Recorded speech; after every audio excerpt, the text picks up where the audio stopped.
Hello student, good morning to all. Welcome to ମୋ ପାଠଶାଳା। ଆଜି ଆମେ 6 କ୍ଲାସର ଅଭ୍ୟାସ କାର୍ଯ୍ୟ 1.2 କରିବା। ଦେଖ ପ୍ରଥମ କ୍ୱେଶ୍ଚିନ୍ କ'ଣ ଦେଇଛି? ଉପଯୁକ୍ତ ସ୍ଥାନରେ କମା ବ୍ୟବହାର କରି ନିମ୍ନରେ ଦିଆଯାଇଥିବା ସଂଖ୍ୟା ଗୁଡ଼ିକୁ ଲେଖ ଓ ପ୍ରତ୍ୟେକ ସଂଖ୍ୟାର ନାମ ଲେଖ। ତଳେ କିଛିଟା ସଂଖ୍ୟା ଦିଆଯାଇଛି, ତାକୁ କମା ବ୍ୟବହାର କରିକି ଲେଖିବ। ତାପରେ ସଂଖ୍ୟାର ନାମ କ'ଣ ଅକ୍ଷରରେ ଲେଖିବ। ତ ଚାଲ କରିବା। ପ୍ରଥମରେ ଆମକୁ ଦେଇଛି 3,20,418। ତାକୁ ଆମେ କମାରେ ବ୍ୟବହାର କରିକି ଯଦି ଲେଖିବା, 3 ପରେ ଆସିବ ଗୋଟେ କମା, 20 ପରେ ଗୋଟେ କମା ଆସିବ, ତାପରେ 418 ହେଲା। ଲକ୍ଷରେ ଗୋଟେ କମା ଆସିବ, ତାପରେ ହଜାରରେ ଆଉ ଗୋଟେ କମା ଆସିବ। 3,20,418। ତାକୁ ଯଦି ଅକ୍ଷରରେ ଆମେ ଲେଖିବା କ'ଣ ହବ? 3,20,418। କ୍ୟାମେରାଟା ଟିକେ ଦେଖାଯାଉନି ଭଲସେ, ବୁଝିଲା? 3,20,418। ତାପରେ ଦେଖିବା 2 ନମ୍ବର କ'ଣ କହିଛି? 75,38,425। ତ ଆମେ କ'ଣ ଲେଖିବା? 75 ଲକ୍ଷ ପରେ ଗୋଟେ କମାଡ଼ି ଦେବା, ତାପରେ 38,000 ପରେ ଗୋଟେ କମାଡ଼ି ଦେବା, 425। ୟାକୁ ଅକ୍ଷରରେ ଲେଖିବା ହେଲେ 75,38,425। ବୁଝିଲା? ତାପରେ ଦେଖ 3 ନମ୍ବର କ'ଣ ଦେଇଛି? 1,32,47,819। କମା ଦେବା ଆମେ, 1 ପରେ ଗୋଟେ କମା ରହିବ, 32 ଲକ୍ଷ ପରେ ଗୋଟେ କମା ରହିବ, 47,000 ପରେ ଗୋଟେ କମା ରହିବ, 819। ଅକ୍ଷରରେ ଲେଖିବା 1,42,47,819 ହେଲା। ତାପରେ ନେକ୍ସଟ ଦେଖିବା 1,07,02,000। ତ ଆମେ କମା ଦେବା, 1 ଲକ୍ଷ ପରେ ଗୋଟେ କମା, 1 କୋଟି ପରେ ଗୋଟେ କମା, 7 ଲକ୍ଷ ପରେ ଗୋଟେ କମା, 2,000 ପରେ ଗୋଟେ କମା। ୟାକୁ ଅକ୍ଷରରେ ଲେଖିବା 1,07,02,000 ହେଇଗଲା। ତାପରେ ଲାଷ୍ଟଟା ଦେଖିବା କେତେ ଦେଇଛି? 32,14,803। ୟାକୁ କମାରେ ଯଦି ଲେଖିବା, 5 କୋଟି ପରେ ଗୋଟେ କମା ଆସିବ, 32 ଲକ୍ଷ ପରେ ଗୋଟେ କମା ଆସିବ, 14,000 ପରେ ଗୋଟେ ଆସିବ, 803। ତାକୁ ଆମେ ଅକ୍ଷରରେ ଲେଖିବା 5,32,14,803। ବୁଝିଲା? ଇଏ ହେଇଗଲା ଆମର 1 ନମ୍ବର। 1 ନମ୍ବର ଆମର ହେଇଗଲା। 1 ନମ୍ବର କ୍ୱେଶ୍ଚିନ୍ ସମସ୍ତେ ଦେଖିପାରୁଥିବ। ଉପଯୁକ୍ତ ସ୍ଥାନରେ କମା ବ୍ୟବହାର କରି ନିମ୍ନରେ ଦିଆଯାଇଥିବା ସଂଖ୍ୟା ଗୁଡ଼ିକୁ ଲେଖ ଓ ପ୍ରତ୍ୟେକର ସଂଖ୍ୟାର ନାମ ଲେଖ।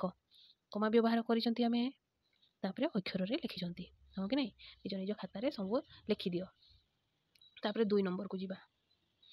ଦେଖ 2 ନମ୍ବର କ'ଣ ହେଲା?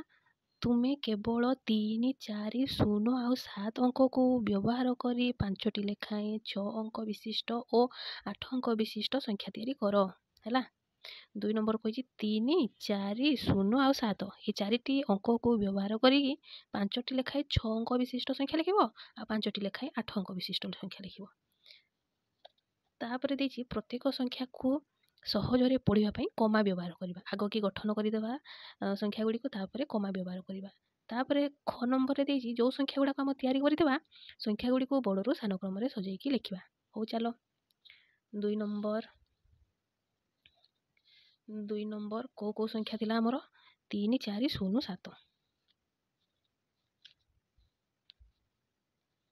3 4 0 7 ଏଇ 4ଟି ଅଙ୍କକୁ ବ୍ୟବହାର କରିକି ଆମେ 5ଟି ଲେଖାଏଁ 6 ଅଙ୍କ ବିଶିଷ୍ଟ ଆଉ 8 ଅଙ୍କ ବିଶିଷ୍ଟ ହେଲା। 5ଟି ଲେଖାଏଁ 6 ଅଙ୍କ ବିଶିଷ୍ଟ ଆଉ 5ଟି ଲେଖାଏଁ 8 ଅଙ୍କ ବିଶିଷ୍ଟ ସଂଖ୍ୟା ଲେଖିବା। ବୁଝିଲା? 6 ଅଙ୍କ ବିଶିଷ୍ଟ ସଂଖ୍ୟା କ'ଣ ହେବ? 6 ଅଙ୍କ ବିଶିଷ୍ଟ ସଂଖ୍ୟା ହେବ ଆମର, ଯଦି ଆମେ 3 4 0 7କୁ ବ୍ୟବହାର କରିବା କ'ଣ ହେଇଯିବ ଛୁଆମାନେ? 4,03,740 ଇଏ ଗୋଟେ ସଂଖ୍ୟା ଏଡ଼େ ହେଇଯିବ କି ନାହିଁ? ସେକେଣ୍ଡ ହେଲା 7,44,073। ତାପରେ ହେଲା 3,74,073।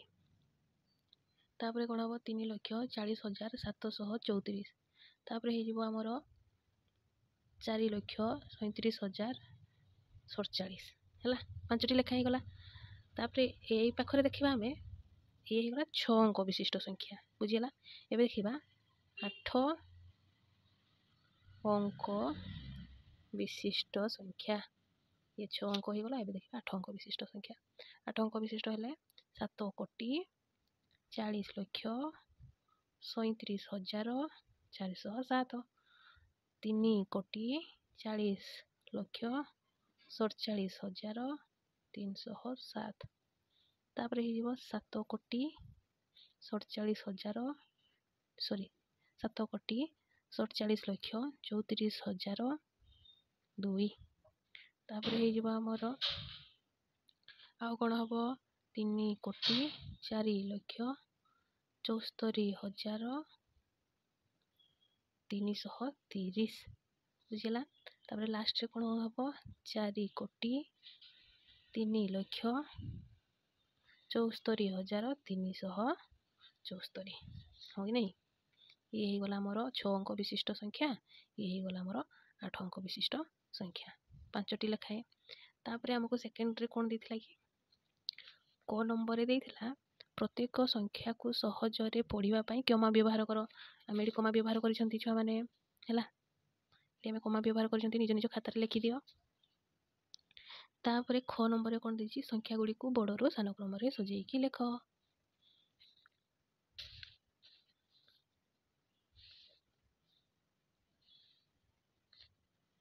ଆଗ 6 ଅଙ୍କ ବିଶିଷ୍ଟ ବଡ଼ରୁ ସାନ ସଜେଇକି ଲେଖିବା। ତାପରେ 8 ଅଙ୍କ ବିଶିଷ୍ଟ। 6 ଅଙ୍କ ବିଶିଷ୍ଟ ସବୁଠାରୁ ବଡ଼ରେ କି ଆସିବ? 7,44,073। ଇଏ ପ୍ରଥମରେ ଆସିଯିବ। ସେକେଣ୍ଡରେ କି ଆସିବ ଛୁଆମାନେ? 4,37,047। ଇଏ ଆସିଯିବ ସେକେଣ୍ଡରେ। ତାପରେ ଥାର୍ଡ଼ରେ କିଏ ବଡ଼ ଅଛି? 4,03,740। ତାପରେ 4,03,740। ତାପରେ କିଏ ଆସିଯିବ ବଡ଼ ସଂଖ୍ୟା? 3,74,073। ତାପରେ କିଏ ଆସିଯିବ? 3,40,734। ଇଏ ହେଇଗଲା ଆମର 6 ଅଙ୍କ ବିଶିଷ୍ଟ ସଂଖ୍ୟା ଗୁଡ଼ାକ ଯେଉଁ ଆମେ ତିଆରି କରିଥିଲେ ତାଙ୍କୁ କ'ଣ? ବଡ଼ରୁ ସାନ କ୍ରମ। ବୁଝିଗଲା? ତାପରେ ଦେଖିବା 8 ଅଙ୍କ ବିଶିଷ୍ଟ ଯେଉଁ ଆମେ ସଂଖ୍ୟା ତିଆରି କରିଥିଲେ ତାକୁ ବଡ଼ରୁ ସାନ କ୍ରମ।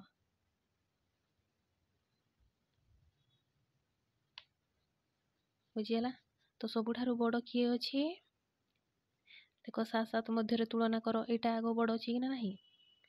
7,47,00,000 34,002 ପ୍ରଥମରେ ଇଏ ବଡ଼ ଆସିଯିବ। ତାପରେ ଆମର କିଏ ଆସିଯିବ 7,40,37,407 ଏ ଦୁଇଟା ପଳେଇଗଲା। ତାପରେ କିଏ ଆସିବ? ଇଏ ଆସିବ 4,73,74,374। ତାପରେ କିଏ ଆସିଯିବ? ଇଏ ବି ପଳେଇଲା। ତାପରେ ଏଇ ଦୁଇଟାରେ କମ୍ପେୟାର କର, ଇଏ ବଡ଼ ଅଛି ନା, 3,40,47,307 ଇଏ ବି ପଳେଇଗଲା। ତାପରେ ଦେଖ 3 ଏଇଟା ଲାଷ୍ଟରେ ରହିଲା ନା, 3,74,330 ଇଏ ହେଇଗଲା ଆମର ବଡ଼ରୁ ସାନ କ୍ରମ ସଂଖ୍ୟା। ବୁଝିହେଲା? ତାପରେ କ'ଣ ନେକ୍ସଟ କ୍ୱେଶ୍ଚିନ୍ କ'ଣ ଦେଇଛି ଦେଖ ଛୁଆମାନେ। 1 ନମ୍ବର କ୍ୱେଶ୍ଚିନ୍ ସରିଗଲା, 2 ନମ୍ବର କ୍ୱେଶ୍ଚିନ୍ ସରିଲା, 3 ନମ୍ବର ଦେଖିବା। କେବଳ 1, 0, 8, 4କୁ ବ୍ୟବହାର କରି 8 ଅଙ୍କ ବିଶିଷ୍ଟ ସବୁଠାରୁ ବଡ଼ ସଂଖ୍ୟା ଓ 8 ଅଙ୍କ ବିଶିଷ୍ଟ ସବୁଠାରୁ ସାନ ସଂଖ୍ୟା ତିଆରି କର। ପ୍ରତ୍ୟେକ ସଂଖ୍ୟାରେ 4ଟି ଯାକ ଅଙ୍କ ବ୍ୟବହାର ହୋଇଥିବ। ତୁମେ ତିଆରି କରିଥିବା ସଂଖ୍ୟାଗୁଡ଼ିକୁ ବିସ୍ତାରିତ ରୂପରେ ଲେଖ। ସିଏ 4ଟା ଅଙ୍କ ଦେଇଦେଇଛି। ଏଇ 4ଟା ଅଙ୍କରୁ ଆମେ 8 ଅଙ୍କ ବିଶିଷ୍ଟ ସବୁଠାରୁ ବଡ଼ ସଂଖ୍ୟା କ'ଣ ହେଇପାରିବ, ଆଉ 8 ଅଙ୍କ ବିଶିଷ୍ଟ ସବୁଠାରୁ ସାନ ସଂଖ୍ୟା କ'ଣ ହେଇପାରିବ, ତାକୁ ଲେଖିଲା ପରେ ବିସ୍ତାରିତ ରୂପରେ ପୁଣି ତାକୁ ଲେଖିବା।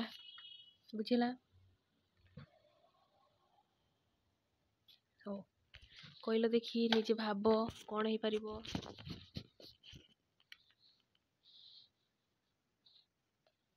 3 ନମ୍ବର ଦିଅ।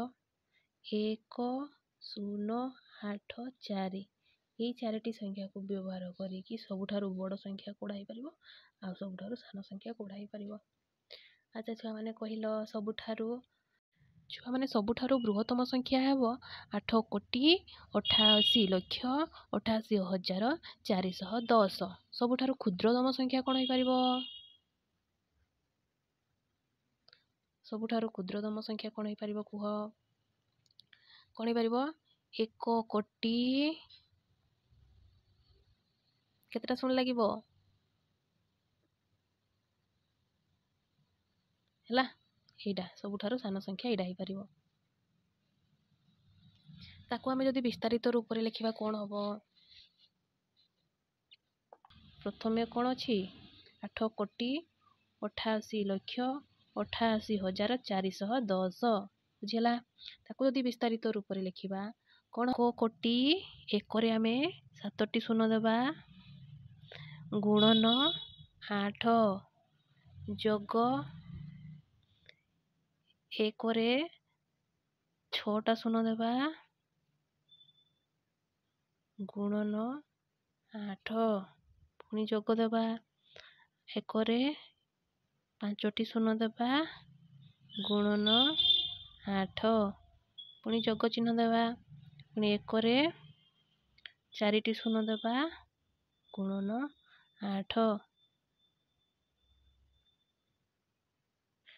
ତାପରେ ପୁଣି ଯୋଗ ଚିହ୍ନ ଦେବା, 1ରେ ଦେବା 3ଟି ଶୂନ, ଗୁଣନ 8, ତାପରେ କେତେ ଦେବା? ଯୋଗ ଚିହ୍ନ ଦେଇକି 100 ଗୁଣନ 4 ଯୋଗ 10।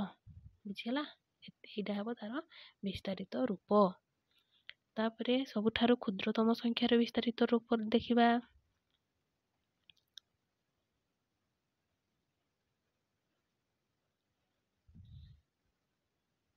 ସବୁଠାରୁ କ୍ଷୁଦ୍ରତମ ବିସ୍ତାରିତ ରୂପ ଯଦି ଆମେ ଲେଖିବା, ସବୁଠାରୁ କ୍ଷୁଦ୍ରତମ ସଂଖ୍ୟାର ବିସ୍ତାରିତ ରୂପ ଲେଖିବା ଆମେ, କ'ଣ ହେଇଯିବ? ଅତି ସହଜ। 1ରେ ଆମେ ଦେଇଦେବା କେତୋଟି ଶୂନ? 7ଟି ଶୂନ। ହେଲା, ଗୁଣନ 1। ତାପରେ ଏଇ ସବୁ ତ ଶୂନ ଅଛି, ତାର କିଛି ମାନେ ତାକୁ ଲେଖିଲେ ବି ନ ଲେଖିଲେ ବି ଚଳିବ। ହେଲା, ତାକୁ ଛାଡ଼ିଦେଲେ ବି ଚଳିବ। ତାପରେ ଆମେ ଡାଇରେକ୍ଟ ପଳେଇ ଆସିବା ଏଇ 10 ଗୁଣନ 4 ଯୋଗ 8। ଏଇଟା ହେଲା ତାର ବିସ୍ତାରିତ ରୂପ। ବୁଝିହେଲା? ପିଲାମାନେ ଏବେ ଦେଖ ଆମେ କରିବା 4 ନମ୍ବର 3 ନମ୍ବର ସରିଯାଇଥିଲା 4 ନମ୍ବର କରିବା। ବ୍ୟାଙ୍କରେ ଗୋଟିଏ ସପ୍ତାହର କେଉଁ ଦିନ ମୋଟ କେତେ ଟଙ୍କା ଜମା କରାଯାଇଥିଲା ତାହାର ବିବରଣୀ ଦିଆଯାଇଛି। ତାକୁ ଦେଖି ତଳ ପ୍ରଶ୍ନମାନଙ୍କର ଉତ୍ତର ଦିଅ। ଦେଖ, ସୋମବାର, ମଙ୍ଗଳବାର, ବୁଧବାର, ଗୁରୁବାର, ଶୁକ୍ରବାର ଆଉ ଶନିବାର। ସୋମବାର ଦିନ ଏତିକି ଟଙ୍କା ଜମା କରାଯାଇଥିଲା, ମଙ୍ଗଳବାର ଦିନ ଏତିକି, ବୁଧବାର ଦିନ ଏତିକି, ଗୁରୁବାର ଦିନ ଏତିକି, ଶୁକ୍ରବାର ଦିନ ଏତିକି, ଶନିବାର ଦିନ ଏତିକି। ଏଇ ତାକୁ ଦେଖିକି ତଳେ ଦିଆଯାଇଥିବା ଯେତେ ଆମର କୋଶ୍ଚିନ୍ ଗୁଡ଼ାକୁ ଆମେ କରିବା। ତ କ ନମ୍ବରରେ କ'ଣ ଦେଇଛି ଛୁଆମାନେ? କେଉଁ ଦିନ କେତେ ଟଙ୍କା ଜମା କରାଯାଇଛି ଅକ୍ଷରରେ ଲେଖ। କେଉଁ ଦିନ? ସୋମବାର ଦିନ କେତେ ଟଙ୍କା ଜମା କରାଯାଇଛି, ମଙ୍ଗଳବାର କେତେ ଟଙ୍କା ଜମା କରାଯାଇଛି, ସବୁ ଆମେ ଅକ୍ଷରରେ ଲେଖିବା। ବୁଝିଲା? ତ ଦେଖ, ଅକ୍ଷରରେ ଲେଖିଲେ କ'ଣ ହବ? ଇଏ ହେଇଗଲା ଆମର 4 ନମ୍ବରର କ ହେଲା। ତ ସୋମବାର କେତେ କରାଯାଇଥିଲା? 1,23,64,072 ହେଲା। ସୋମବାର ଦିନ ତାକୁ ଆମେ ଅକ୍ଷରରେ ଲେଖିବା। 1,63,64,072 ବୁଝିଲା? ତାପରେ ମଙ୍ଗଳବାର ଦେଖିବା। ମଙ୍ଗଳବାର କେତେ ଜମା କରାଯାଇଥିଲା?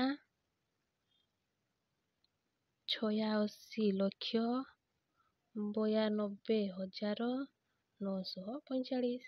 ତାକୁ ଆମେ ଅକ୍ଷରରେ ଲେଖିବା।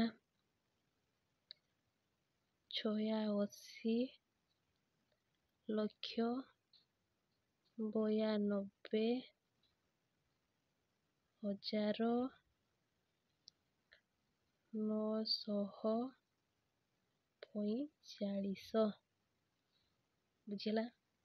ହେଇଗଲା ମଙ୍ଗଳବାର। ଏବେ ଦେଖିବା ବୁଧବାର। ବୁଧବାର କେତେ କରାଯାଇଛି? ବୁଧବାର କରାଯାଇଛି 89,00,000। ଆଚ୍ଛା, ବୁଧବାର କରାଯାଇଛି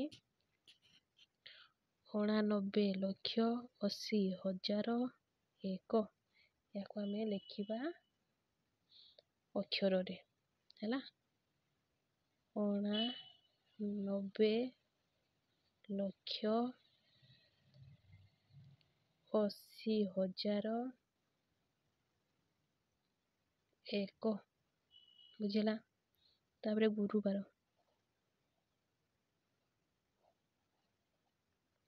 ଗୁରୁବାର କେତେ ଅଛି?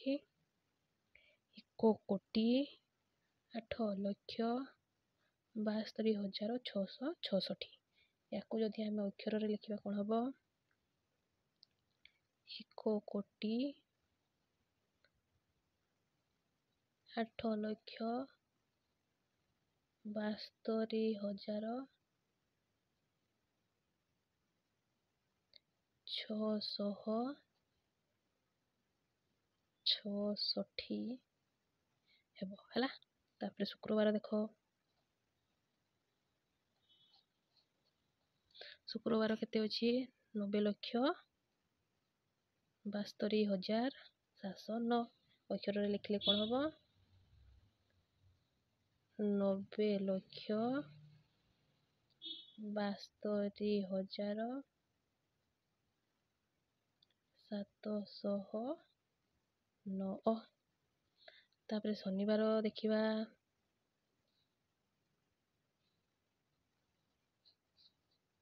ଶନିବାର କେତେ ଅଛି? 60,12,110। ଅକ୍ଷରରେ ଲେଖିବା 60,12,110 ବୁଝିଲା? ଇଏ ହେଲା 4 ନମ୍ବର କ। ତାପରେ ଏବେ କରିବା 4 ନମ୍ବର ଖ। 4 ନମ୍ବର ଖ କ'ଣ କୋଶ୍ଚିନ୍ ଦେଇଛି? କେଉଁ ଦିନ ସବୁଠାରୁ ଅଧିକ ଟଙ୍କା ଜମା ହୋଇଥିଲା? କେଉଁ ଦିନ ସବୁଠାରୁ ଅଧିକ ଟଙ୍କା ଜମା ହେଇଥିଲା କହିଲ ପିଲାମାନେ? ସବୁଠାରୁ ଅଧିକ ଟଙ୍କା ମୋର କେଉଁ ଦିନ? ସୋମବାର ଦିନ ସବୁଠାରୁ ଅଧିକ ଟଙ୍କା ଜମା ହୋଇଥିଲା। ତାପରେ ଗ ନମ୍ବର ଦେଖ, କେଉଁ ଦିନ ସବୁଠାରୁ କମ୍ ଟଙ୍କା ଜମା ହୋଇଥିଲା? ସବୁଠାରୁ କମ୍ ଟଙ୍କା ହେଲା ଶନିବାର ଦିନ।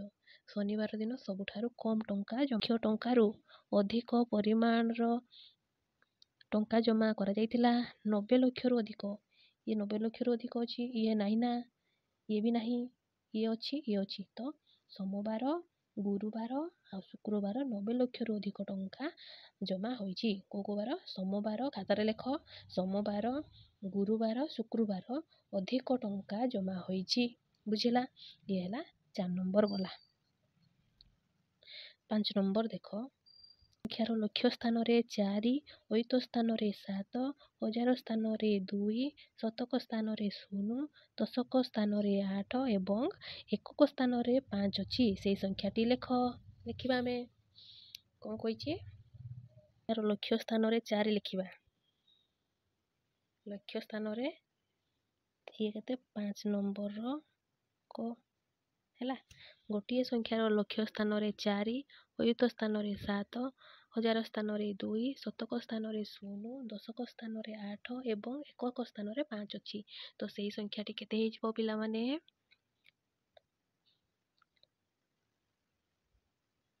4,72,085। ଏତିକି ହେବ ନା ନାହିଁ? 4,72,085 ଏତିକି ସଂଖ୍ୟାଟି ହେଇଯିବ। ତାପରେ ଖ ନମ୍ବର ଦେଖିବା। ଖ ନମ୍ବର କ'ଣ ଦେଇଛି? ସବିତା ଗୋଟିଏ କାଗଜରେ ସଂଖ୍ୟାଟିଏ ଲେଖିଲା। ସେହି ସଂଖ୍ୟାର ଏକକ ଜାଗାରେ 5 ରହିଲା, ହଜାର ସ୍ଥାନରେ ରହିଲା 2, ଶତକ ସ୍ଥାନରେ ରହିଲା 2, ଲକ୍ଷ ସ୍ଥାନରେ ରହିଲା 5, ଅୟୁତ ସ୍ଥାନରେ ରହିଲା 3, କୋଟି ସ୍ଥାନରେ ରହିଲା 1, ନିୟୁତ ସ୍ଥାନରେ ରହିଲା 7 ଆଉ ଦଶକ ସ୍ଥାନରେ ରହିଲା 4। ସବିତା କେଉଁ ସଂଖ୍ୟା ଲେଖିଥିଲା? ଚାଲ ଦେଖିବା। ସବିତା ଲେଖିଥିବା ସଂଖ୍ୟାଟି ହେଲା 1,75,32,245 ହେଲା ଖ ନମ୍ବର ହେଲା। ତାପରେ ଗ ନମ୍ବର ଦେଖିବା। ଜୋସେଫ ଗୋଟିଏ 8 ଅଙ୍କ ବିଶିଷ୍ଟ ସଂଖ୍ୟା ଲେଖିଥିଲା। ଏହାର ହଜାର ସ୍ଥାନରେ 3, କୋଟି ସ୍ଥାନରେ 7, 10 ଓ 1 ପ୍ରତ୍ୟେକ ସ୍ଥାନରେ 4 ଓ ଅନ୍ୟ ସ୍ଥାନରେ 0 ଲେଖିଥିଲା। ସେ କେଉଁ ସଂଖ୍ୟାଟି ଲେଖିଥିଲା? ସେହି ସଂଖ୍ୟାକୁ ଓଲଟାଇ ଲେଖିଲେ ଯେଉଁ ସଂଖ୍ୟା ମିଳିବ, କେଉଁ ସଂଖ୍ୟାଟି ମିଳିବ? ଜୋସେଫ ଲେଖିଥିବା ସଂଖ୍ୟାଟି ହେଲା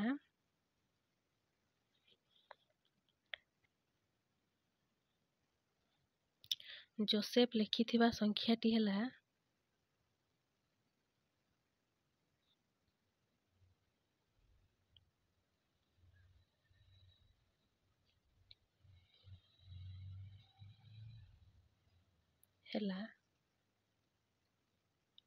7,03,044। ତାକୁ ଯଦି ଓଲଟେଇକି ଲେଖିବା କ'ଣ ହବ?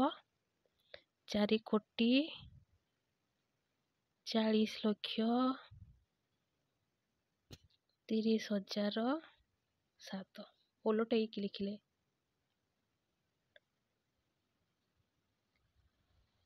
ଏତିକି ହେବ ହେଲା। ସେ ଗଠନ କରିଥିଲା ଏଇ ସଂଖ୍ୟାଟି। ଇଏ ହେଇଗଲା ଆମର 5 ନମ୍ବର ସଲା। 6 ନମ୍ବର ଦେଖ। ନମ୍ବର କ 2, 9, 8ର ସ୍ଥାନୀୟ ମାନ କେତେ? କେତେ ହେବ ପିଲାମାନେ?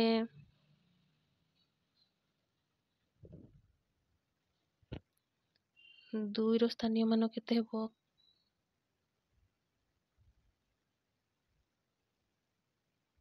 ଏତିକିରେ 2ର ସ୍ଥାନୀୟ ମାନ କେତେ ହେବ? 2 ପରେ କେତେଟା ଶୂନ ଅଛି? 1, 2, 3, 4, 5, 6। 6ଟି ଶୂନ ଦେବ ଏଠି ହେଲା। ଇଏ ହେଇଗଲା କ। ତାପରେ ଖ ନମ୍ବର କ'ଣ ଦେଇଛି? ଏହି ସଂଖ୍ୟାରେ ପ୍ରତ୍ୟେକ ଇଏ ହେଲା 2ର ସ୍ଥାନୀୟ ମାନ।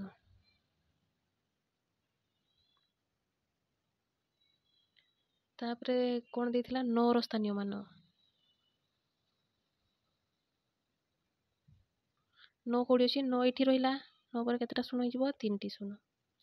ତାପରେ କେତେ ରହିଛି 8ର ସ୍ଥାନୀୟ ମାନ କେତେ ସ୍ଥାନୀୟ ମାନ 8 କୋଉଠି ରହିଛି ଏଠି 8ର ସ୍ଥାନୀୟ ମାନ ହେଇଯିବ 80। ତାପରେ 4ର ସ୍ଥାନୀୟ ମାନ 4 କୋଉଠି ଅଛି ଏଇଠି ଅଛି 4ର ସ୍ଥାନୀୟ ମାନ ହେଇଯିବ 4। ଇଏ ହେଇଗଲା କ ନମ୍ବର ହେଲା। ଦେଖିବା ଖ